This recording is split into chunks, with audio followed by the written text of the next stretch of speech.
যখন কাউকে কোনো কাজে সাহায্য করা অর্থ বোঝায়, কাউকে কোনো কাজ করতে সাহায্য করা অর্থ যখন বোঝাবে তখন হচ্ছে আমরা কি ব্যবহার করবো? তখন হচ্ছে আমরা হেল্প ব্যবহার করবো। হেল্প, যেমন দেখেন, two assist someone in doing something, কাউকে কোনো কাজে যখন আমরা সহযোগিতা করি।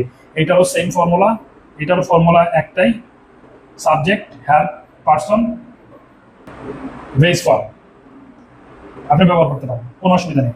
অথবা আপনি এটাও ব্যবহার করতে পারেন, টু প্লাস বেস ফর্ম। অর্থাৎ আপনি যদি হেল্প থাকে, হেল্প বার্তা থাকে, তাহলে আপনি এখানে ইনফিনিটিভ ব্যবহার করতে পারেন, অথবা আপনি শুধু বেস ফর্ম ব্যবহার করতে পারেন। অ্যাজ ইউ উইশ, রিটেন ইংলিশে আপনি যেটা খুশি ব্যবহার করতে পারেন, কোনো ভুল নাই। আপনি ইনফিনিটিভ ব্যবহার করতে পারেন হেল্পের পরে, অথবা হেল্পের পরে আপনি V1 ব্যবহার করতে পারেন, কোনো অসুবিধা নাই। ইনফিনিটিভ এবং হচ্ছে বেস ফর্ম দুইটাই সঠিক, কিন্তু পরীক্ষার হলে যদি দুইটা অপশনই থাকে তখন কি অ্যান্সার করবেন? পরীক্ষার হলে ধরেন ইনফিনিটিভ আছে হেল্পের পরে, আবার হচ্ছে আপনার বেস ফর্ম আছে, সেই ক্ষেত্রে আপনি অবশ্যই বেস ফর্মকে প্রাধান্য দিবেন, কারণ বেস ফর্মটা বেশি ফর্মাল। বেস ফর্মটা ইনফিনিটিভের চেয়ে বেশি ফর্মাল। সুতরাং পরীক্ষা হলে যদি বেস ফর্ম এবং ইনফিনিটিভ দুইটাই থাকে, তাহলে আপনারা বেস ফর্মটাকে প্রাধান্য দিবেন, অর্থাৎ V1টাকে প্রাধান্য দিবেন। ওকে, চলেন আমরা সামনে বাড়ি। কিছু এক্সাম্পল দেখুন। মেন্টর আমাকে জটিল গণিতের সমীকরণ বুঝতে সাহায্য করেছিলেন। কে? মেন্টর। দ্য মেন্টর সাহায্য করেছিলেন। হেল্পড, ফার্স্ট ফর্মে হেল্প। কাকে সাহায্য করেছিল? Me. Mentor helped me. Mentor আমাকে সাহায্য করেছিলেন বুঝতে। আন্ডারস্ট্যান্ড। হ্যাঁ, হেল্প মি আন্ডারস্ট্যান্ড, যেটা হেল্প আছে সাবজেক্ট প্লাস হেল্প। হেল্পের পরে পার্সন, অর থিং, যেটাই থাকুক, পার্সন অর থিং যাই থাকুক, আপনি চোখ বন্ধ করে ব্যবহার করতে পারেন V1 অর ইনফিনিটিভ। ঠিক আছে? তাহলে subject plus help plus person or thing যাই থাকুক না কেন, V1 ব্যবহার করতে পারেন অথবা ইনফিনিটিভ ব্যবহার করতে পারেন। তাহলে যদি এখানে দিতে mentor help me understand the complex math equation, ম্যাথের জটিল ইকুয়েশন বা সমীকরণ বুঝতে মেন্টর আমাকে সাহায্য করেছিলেন। সেই ক্ষেত্রে আপনি এই আন্ডারস্ট্যান্ডের বদলে টু আন্ডারস্ট্যান্ড দিতে পারতেন, কোনো সমস্যা হইতো না, ভুল হইতো না। দেখেন, একই অর্থে দুটোই সমানভাবে গ্রহণযোগ্য। Mentor help me to understand the complex math equation. পরে দেখেন, নিয়মিত শব্দভাণ্ডার চর্চা শিক্ষার্থীদের ব্যাংক পরীক্ষায় ভালো নম্বর পেতে সাহায্য করে।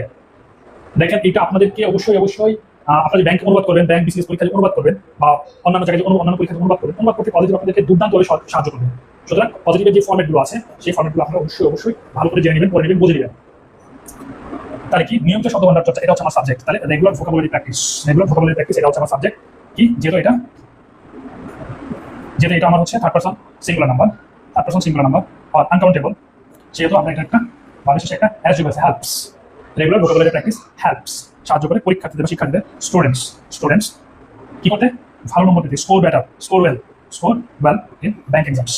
ব্যাংক পরীক্ষা নিয়মিত শব্দভাণ্ডারের চর্চা, রেগুলার ভোকাবুলারি প্র্যাকটিস, অর্থাৎ regular practice of vocabulary helps students score well in bank exams.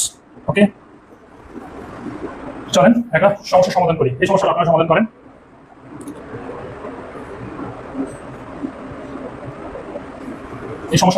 করেন। দেখি কেমন পারেন।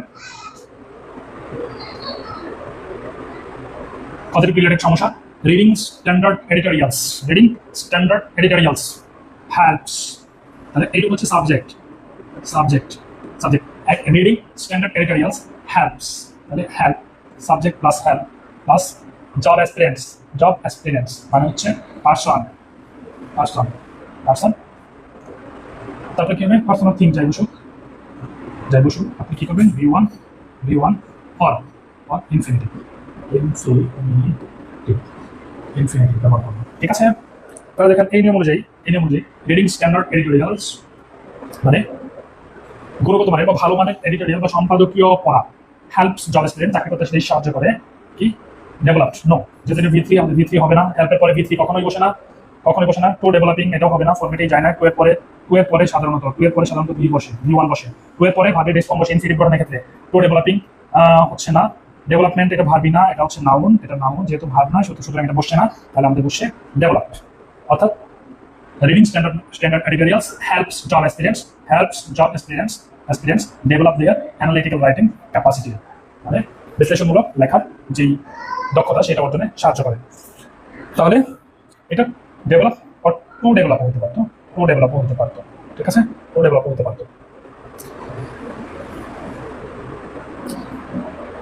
তাহলে আমার আনসার হচ্ছে ডেভেলপ।